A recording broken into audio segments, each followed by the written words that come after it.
and welcome to the Free Cheese, episode 588. I'm your Joe Dix, joined by Matt Selner. Hello. The Free Cheese is a weekly video game podcast about video games, brought to you once a week by thefreecheese.com. This week, console ranking kind of continues. Not really.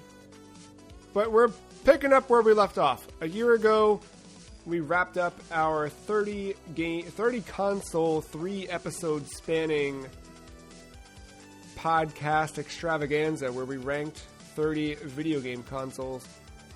And coming into this year, Matt and I decided to go a little bit further with it. We would each buy a console from the ranking that we never owned before and did not have personal experience with. Then we'd spend a year with it, and we'd come back and talk about it at an end-of-the-year wrap-up. Matt, I'm curious if you remember, in order or not, the top 5 consoles on the freecheese.com's console ranking list.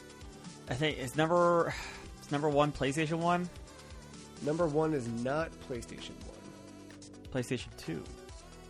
It is PlayStation 2. PlayStation 1 was number 3. Oh, the DS is up there, isn't it? DS is number 4. Okay. I think Genesis and SNES are like right on top of one another. So maybe one of those. Did we put the Xbox up there? Or the 360? The 360 ended up at 6. I'm running out of guesses then. So 5 is GameCube, 4 is DS, 3 is PlayStation, 2 is 3DS, and 1 is PS2. Oh, okay. What a time. So, coming into this year, we decided we would rectify that. We did that a little bit throughout the year with some streams where Matt played some Sega Genesis games, I played some Super Nintendo games. I'm excited to confirm here, I think we've confirmed it before, but I'll confirm it again. We're continuing that tradition into next year. So we'll do more streams, generally speaking, but also where we're looking at 16-bit era stuff. Matt and I will both continue to look at Genesis and Super Nintendo respectively. This year, however, we decided each to buy a console, and this is the episode where we talk about it. Matt, which console did you buy? I bought me a PSP 3000. And what did you buy with it? The PSP. A shitty memory card isn't. No, never mind. That's the Vita. Yeah. Nope. No memory. accessories? You didn't get a silicone or rubber skin? Dude. I'm bare. No decals? I go naked. And what color like did you get? Oh, the hot pink. That gloss. Oh, it's not hot pink. It's that glossy. Is that good pink? And that PlayStation 3 controller that I still own. Yeah, I think they called it Blossom, maybe? I can't remember. Oh, yeah. I went a little... I got in deep pretty quickly, so I chose the Xbox. And when I bought it, 2 original controllers, Halo Combat Evolved, Halo 2, Amped, the snowboarding game, Project Gotham Racing, Oddworld Munch's Odyssey, Mech Assault, NBA 2K3, and ESPN NHL 2K5. Do you remember which game you played first? I think I said it. No, I don't think I ever said it on there. Or no, maybe we did. We talked about this during the check-in episode. I feel like we talked about this live at some point. We played Jackass the movie. Oh, that's right. Yep. Classic.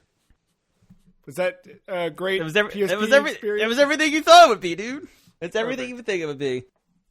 Zany men doing the dumbest shit, minigame style. Minigame sounds, that could be doable. The 2 I play were that good. Or I guess I'll say I played Project Gotham Racing was the first thing I popped in. It was Specifically because it was the one game I remember friends of mine who had an Xbox. I was jealous because I thought this game looked so cool in the magazines. And it turns out it is so cool. It's got Good Charlotte on the soundtrack. How can you get any better than that? It's got a weird kudos system for racing. It's a fun time. Project Gotham Racing's good. Is that where GT Sport got their shit? Maybe the Sega one. Or wait, what do you think? No, that's a GT Sport, Gran Turismo Sport. Oh, that. I thought you were talking about Sega GT 2002, which is another. Xbox game, I'm talking about the good shit, Gran Turismo Sport. They have Good Charlotte in there? No, they have a license system where you get shadow banned if you're a bad driver. Oh, not that. No, this you need to get like a certain amount of like good driving points in order. Maybe it is where they got it. Hold on, because it's not online, but it is like you need to finish a race while not hitting cones, not hitting walls, that kind of stuff. And that forced use of the brake button. Yeah, it's not great, but what was your reaction when you first booted up the PSP? Oh, right, there's an XMB. Thank God. I imagine joy. Yes. Oh God, yes. I knew where all the settings were without even doing anything. That's a great feeling. Yeah, just the muscle memory that you don't even need. To a console you never owned, too. That's cool. I had the opposite because right away my output settings were set to grayscale. So it's like, whoa, what's happening? I turned it off, fixed it, and then we were good after that. Once you were in and on the PSP, any surprises awaiting you inside? No, I didn't have anything good. The only thing was the memory card that was in it had a bunch of good Monster Hunter saves. Yeah. Which I offered you I think I offered you the memory card in case you wanted to get ahead on some progress. I do. So my PSP I bought from Japan also had Monster Hunter save. I should boot into one of those saves just because those old Monster Hunter games are rad, but they're so slow to get into. If I could jump in at the end game, that might be where it's at.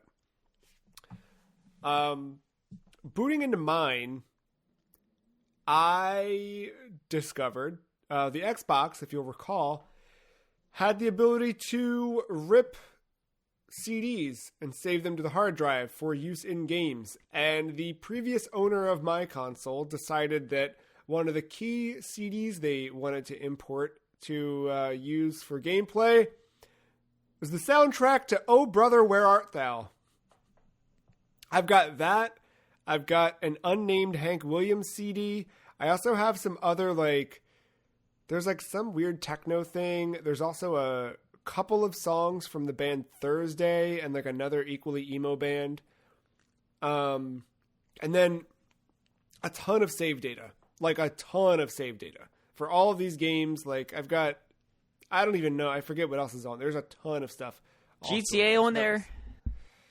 I think so. There's so many games that I have a vision where Dad was in room and wouldn't let him play unless he listened to Oh Brother, Where Art Thou, the soundtrack. And so driving around, I guess, Vice City, San Andreas, or Liberty City, popped on that cassette or CD station. So that way you can listen to your burned, ripped songs. I could see that. Yeah, because I don't know why. It's a weird thing.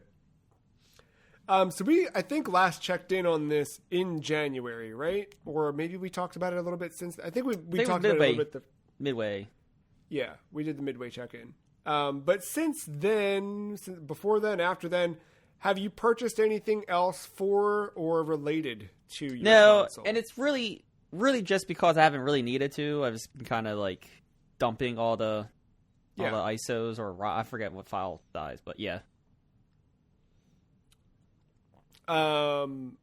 Memory card's all good. No, you haven't been attracted to any other alternative colors or...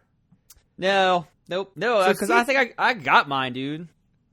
But you don't ever like just, I don't know, feel yourself falling asleep and then you're like, what if I just looked at eBay to see if I should buy a bunch of Vitas and PSPs from Japan? No. That never... Battery's good, by the way. Forgot to mention that. That's a plus. That's a plus. Didn't have to order. Batteries. Yeah. I kind of went all in, dude. Like, I think Xbox might be my new favorite platform. I lost count of games, but like, I bought so many. I'm going to count them right now. Like, 3, 6, 9, 12, 13, 16, let's call it 22-ish. I've got 22 games I bought this year.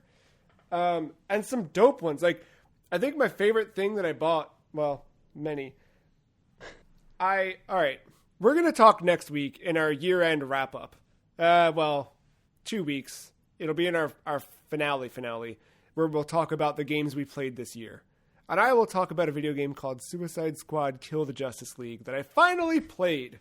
But prior to playing that game, I'd been chasing it for so long because I didn't want to play it. I knew I shouldn't play it. I knew it was a mistake to play it. And instead of buying it, I kept doing everything but. And one of those things I did but was remember, there was that Justice League game that was kind of like Diablo in like 2005 for that era. I'm going to look it up and see if I can get it for cheap on Xbox. Not only could I get it for cheap on Xbox, I got it for cheap, brand new in the original shrink wrap for $35. So thank you to seller on the internet.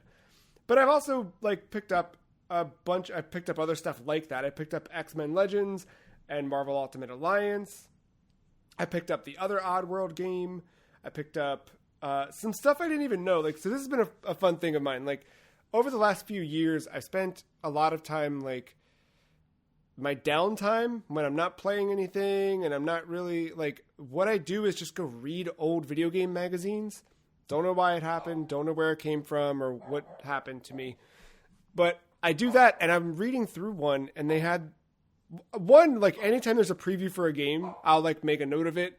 And if I find that game for cheap, I'll buy it. So some of the games in this pile I've collected are that. But two that I directly bought because they were in a magazine was Gun Valkyrie, which is from Smilebit, the people that made Season 12's Jet Grind Radio. And let me get the full... Tim Burton's The Nightmare Before Christmas. Oogie's Revenge is the full title there for you. That game rules. It's Capcom, and they made like an action platformer. It's a direct sequel to the movie that has songs from the movie. You play as Jack. You get superpowers. It takes place. You get to jump through different towns and stuff. It's like... It's really cool. They nailed the like look and feel of it. It feels like shopping at Hot Topic in 2003. It's a great time. I picked up the Retro Fighters Hunter controller, I think is what they're calling it. It's like their take on a controller S. And it works for PC and the original Xbox. And then, of course, I picked up an S controller because... I like the original Xbox controller, but the S is so much more comfortable to use for long-term things. But yeah, I bought a lot, and I'm not done. Like, I'm still stoked to buy stuff for this console. I keep chasing stuff out or chasing stuff down. It's become the first section I go to in any retro store I wander into. I'm like, what's the Xbox selection look like? You know, like, I still collect for PS2 and other stuff, but Xbox is like the one. It's cool. It's exciting. Is there anything for PSP that you want, but you haven't been able to find yet? Not really. I don't even know what really accessories are out there because I feel like everything I need, like the whole point of the PSP is to make it keep it small and portable, hence the name. And I don't know, like I had like in like a bag that I would use to travel twice this year. It like fit perfectly in like in this little. Isn't that so good? this little thing. So, not because I'm, I couldn't find anything. I also didn't necessarily want to add anything either. Yeah. No, I get that. For PSP, I don't even know what I would want outside of like I would probably more soon buy a bag to like not accommodate the PSP, but like, have a special PSP pocket or something. The one thing I cannot find at a price that makes me want to impulse buy whatever, but it's component cables. There's a great company, HD Retrovision, that's been making component cables for old platforms. I have PS2 and the Wii component cables. They don't make an Xbox version. They don't make a Dreamcast one, although they've announced a Dreamcast one, but not there yet. There are component cables for Xbox, but none of them that I like have found with good ratings. Mm-hmm. And like there were original component cables from back then, but all of them on eBay are like $52.99 and up on average. The other thing you can do is buy this like HD pack. It's like basically you get component cables and you'd plug it into this thing that then plugs into the Xbox. That's also $50 or $60. So I'm kind of just waiting to either find them in person randomly for a reasonable price and at least know that they were tested and they work, because I can't trust anything online like that's just loose, or wait for one of these companies to put stuff out. So we'll see. What about returning to the PSP was difficult?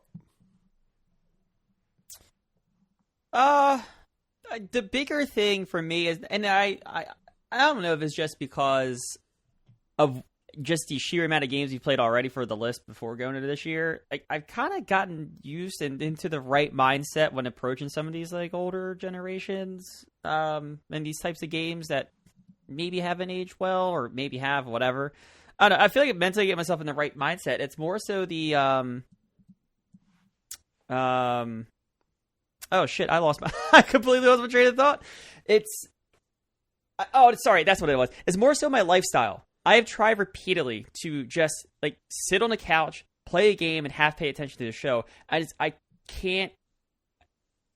I don't know what it is. I've tried probably more than a dozen times to like really like, is my new lifestyle, and I just can't. I can't do it. I don't know what it is. And I don't know. It's tough for me to pick the PSP over, I don't know, my gaming PC that's right to my left. Or the sit down, if I'm going to sit down on the couch, I may as well, I got the big PlayStation 5 or PlayStation 4 still hooked up, to get the console experience. So unless it's like a specific game that I want to play on the PSP, it's, I don't know, it was tough to like pick that over the other stuff that I have. And especially like PC, like it's so easy to emulate something. I've really wanted to go down that rabbit hole. Do you think there's a game that could push you over the edge? Like, is there one thing that you feel like... Persona 3 was the closest thing. Yeah. Persona 3 was the closest thing because it's so easy to get lost in that tower dungeon. I fell off of Persona because I ran into my first, like, brick wall. And I've learned it from Shin Megami Tensei games. Those brick walls are brutal. And, I knew kind of the path ahead, and I never really picked it back up. Yeah, that makes it tough for those games. I think the same about like Vita and stuff. Like I've had definite times in my life where I just sit and play Vita forever, but it's tough when I've got the TV, I've got everything I want right there. Like I don't need to go sit somewhere and do Vita. And I think to your point, like paying half attention to the one, like that is also, it makes it tough. It's really got to be about the game and I think the isolation of it. Like, I think if I were more in a situation, like, there were a few times where after buying a PSP in the last few years, I would put it in a bag and like go somewhere, like, and just like pull it out to play something here. But like, it's still like, I'm not going to sit in a coffee shop and play a PSP for 2 hours. Like, it just doesn't, it's not the right, but like, that's the closest I could get to it. I had the opposite. Like, I wanted to play it, and I guess not the opposite, but like, it's good, and like, it's now part of the main repertoire I've worked into. Like, I'm gonna sit down and play an Xbox game today. For me, the concern or the thing about returning to it that's tough is, generally everything I've got for games I've consolidated to like a bin per console. Immediately, I'm already maxed out on 2 bins. Like, I gotta go buy a bigger bin or figure out something. Like, physical space is becoming a thing, and like now I'm getting back into game collecting with this, and it's like, oh, okay, I gotta consider this. And I also have this constant panic of the hardware just failing, because I checked, and the model that I have is one of the ones that's less likely to have a bad capacitor. But I didn't open it up. I don't know if the capacitors have been changed. I don't. So I'm like kind of always worried about that. Plus the hard drive is now however many years old. Like, hard drives will fail. Like, it's just those things. And it's like, part of me wants to invest in like a really rad Xbox. The other part of me is like, it's fine because I have the games. So if something happens to the hardware, I can buy another Xbox that I know works from somebody. You know what I mean? Like, it's not. Yeah, just do the 360 approach. Yeah, exactly. When it breaks, just buy a new one. Yeah. Conversely to making things difficult, what about PSP has been surprisingly approachable in 2024? Games are really, the ones I played so far, at least, are really well designed around the PSP. So yeah, I'm lacking like a third person or like a right stick for like a third person or a first person shooter or whatever.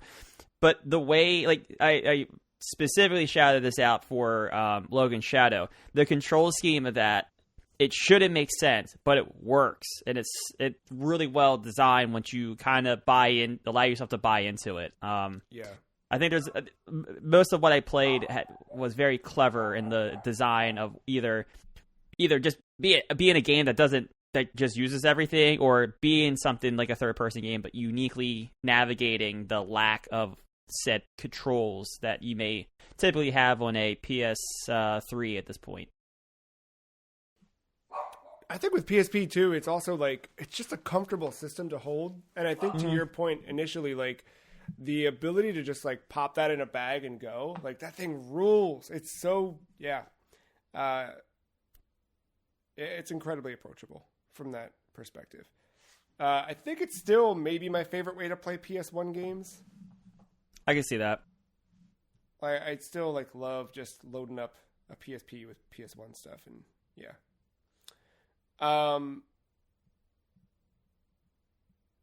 I think for me the approachability comes in the cost. Like, I know I told you I bought like over 20 games this year, but I've not spent that much. A lot of these games are cheap, like I pointed out with that Justice League Heroes game, really cheap.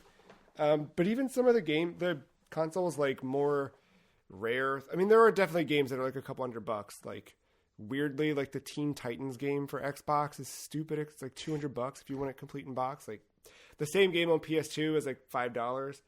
But yeah, but generally, like, everything I've bought, I don't think any of the games I've bought have been more than, I don't know, $20 maybe at most. Like, yeah, I can't think of one. Like, I've spent more on some single Dreamcast games in the last few years collecting some of that stuff, but that is surprisingly approachable, to the point that like I almost never want to talk about it because I want it to be like this quiet little secret that nobody buys, so it stays cheap.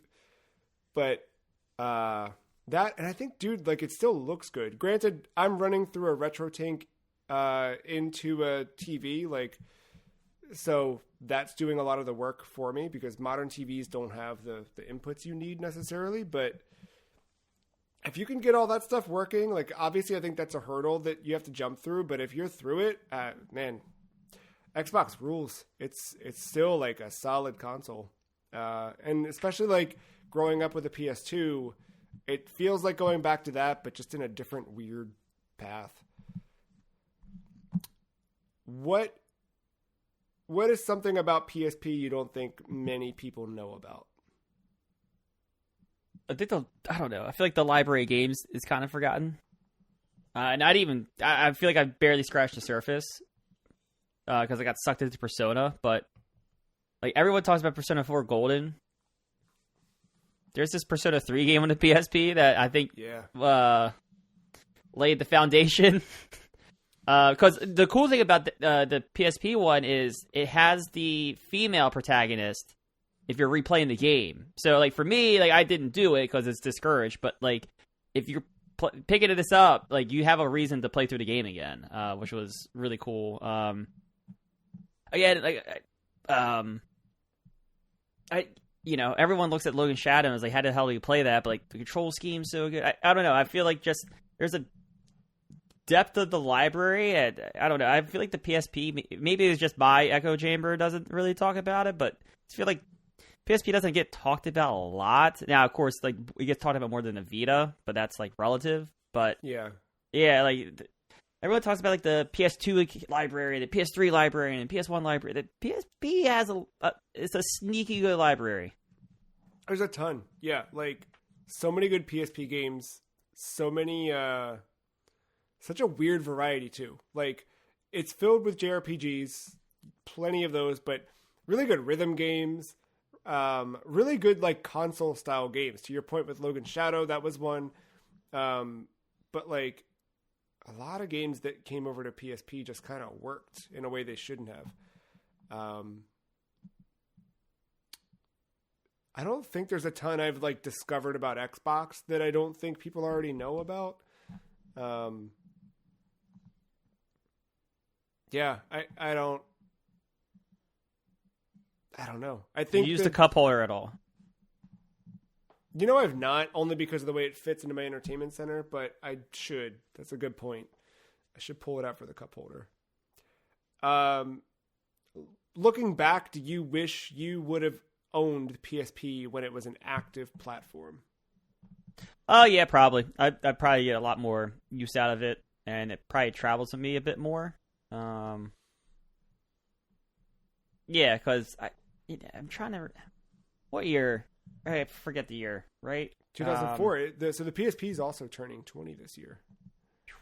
2004. So I'm just trying to think.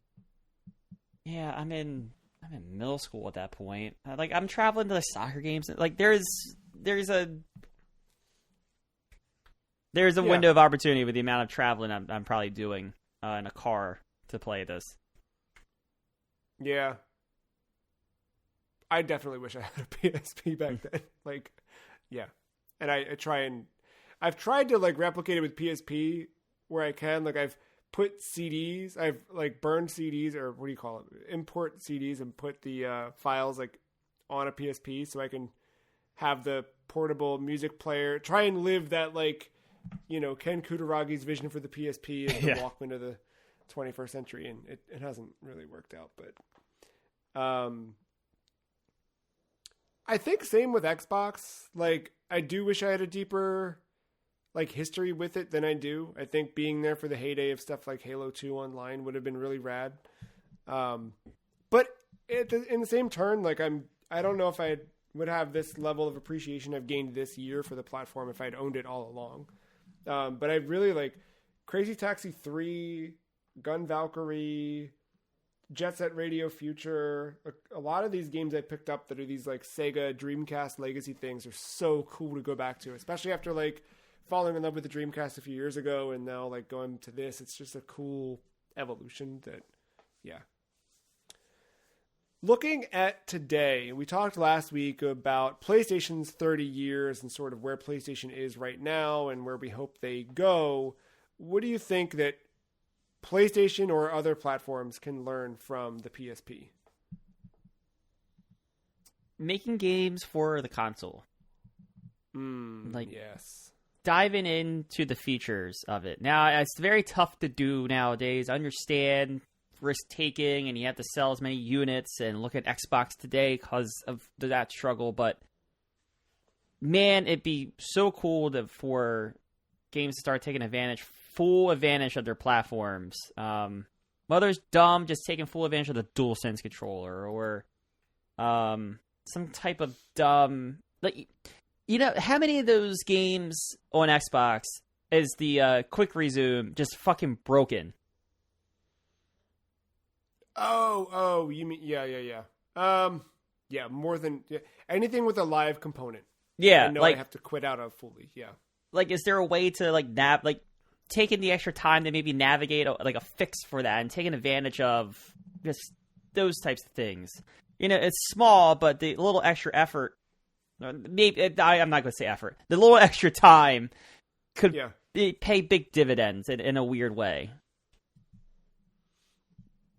Yeah, I think that's a good one. I don't know about mine. Like, I don't know what current platforms can learn from Xbox, other than the fact that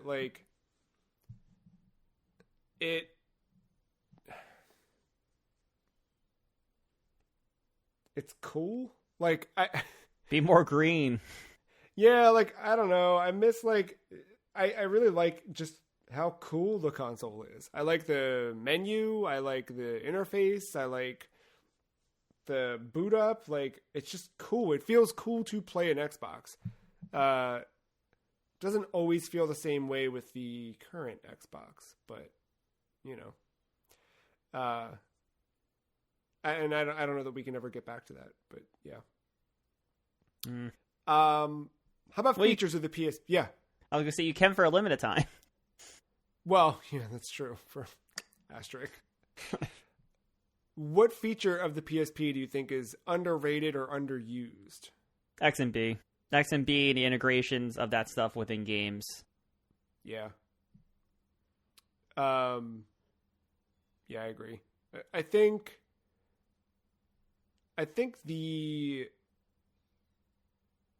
for me so far, it's the black and white buttons not getting as much love. I feel like they could have been leaned into more. There's a reason why they're gone. Buttons. No.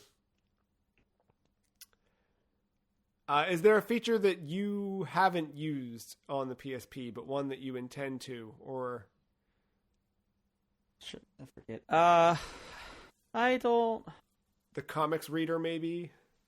I didn't even know it had that. So it was. I don't even know. Platform. I don't even know if this guy's going to have service anymore. Yeah, that was a. I mean, it's probably the cross.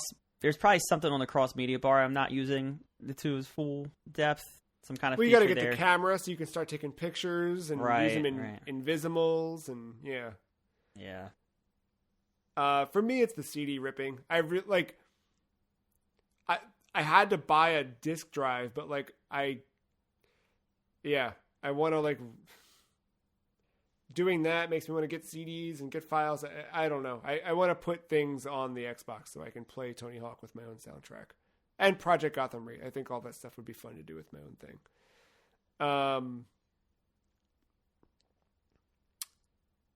We're kind of, this will end up being a little bit shorter of an episode overall, but who would you recommend buy the PSP? Someone that's looking someone that's trying to get away from a Game Boy. Oh, okay. Next step up. In a way. Yeah. I think something different. Because I think Game Boy and what Nintendo ends up chasing with DS and stuff. I just think that is a different. It's almost like a different palette almost than what PSP offers. Again, I think the library is. I think it stacks up well with some of the Game Boy libraries. I'm not going to say toe to toe. They're tied, but there's some gems that you're just not going to get on a DS or an Advance or anything like that. Yeah, I think so too. Plus the PS1 stuff, man. You got all that. Yeah, that's true. I keep forgetting about. Yes. Yeah, very true. I would recommend Xbox to someone looking to quickly build PS2 you could do it too, but quickly build a collection of games from that generation. I recommend it to someone who has a little bit of space because it is a little boxy. But yeah, there's a lot of weird games. Also, this is the most powerful platform of the generation, so games look really great. obviously playing these games all year, but like they still look great, even on a modern TV. Yeah. Are you happy with your purchase? Yes, I am. I think there's other stuff that I may have played a bit more if it was like, living room focused. But again, I just couldn't do as much of investment with like a retro tank to get it to properly look the way it should on my 4K TV that probably doesn't even have the necessary ports to begin with if I even wanted to make it look bad. So yeah, it's just the fact that this was one of the reasons why I picked the PSP, because I knew that kind of ahead of time. But I was happy I got to see like the games native on the screen the way they were supposed to look without jumping through like 18,000 hoops to make it work. And I know I know it's probably simpler than 18,000 hoops, but no, it's the more money you spend, the easier it gets. I just wasn't in a position to spend that much. I'd already had the retro tank from previously, but like that was the only thing that made it easy to jump into this, because it was like, otherwise you're not plugging this thing in. Like the TV I have now literally just has HDMI inputs. Like you're not doing anything. You can get these converters, but like there's so many like bad converters that do just right. Like, people will, if you're listening to this and you're thinking about buying a retro video game console, do not go online and just buy stuff. Go online and go to retrorgb.com and read everything that Bob recommends you do for the console, because he's someone who has tested everything and knows what will impact latency, what will impact everything. Like, there are reasons why your old games look like garbage if you're plugging it in. It's not because they were bad. They're not bad. They're still great. You just got to have the right way to look at them. And yeah, I too, I'm happy with the purchase. I'm super stoked. Like, I love playing Xbox stuff. It's become one of my favorite platforms. Is there another console that you wish you would have purchased instead of this one, or one that you think you'd like to purchase in the future? Perfect world. I think I would like to see a Dreamcast. It's nice. It's just one library, and the library on the Dreamcast is a little bit more interesting than Saturn. But like, I'm just thinking about like Saturn and Dreamcast. There is not much I have touched there at all. Yeah, that'd be a fun one. Yeah, I think for me, like, it's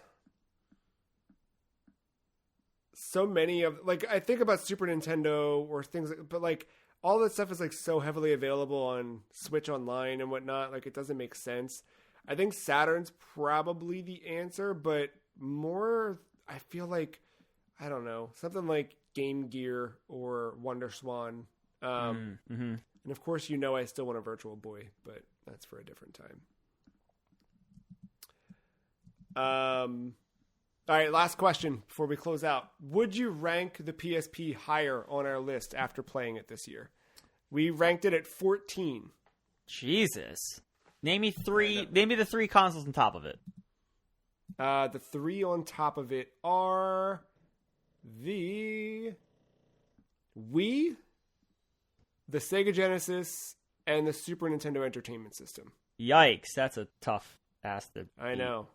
Because that's where I'm at. We put the Xbox at 10, but right above it is Nintendo 64, then Dreamcast, then GBA. So, like, I love the Xbox, and I've had a great year with it, but I don't know that I'd move it up any higher than we did put it. I don't think I can move the PSP up. I'm thinking like library of games on just the three things ahead of it. And the Wii probably doesn't have the library compared to the PSP in some ways. But like in terms, I would say depth.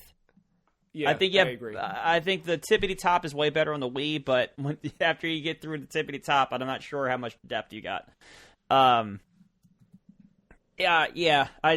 like the motion control thing, whether it was a fad or not, you can't, like, some of those games on Wii were really cool and utilize all that stuff really well.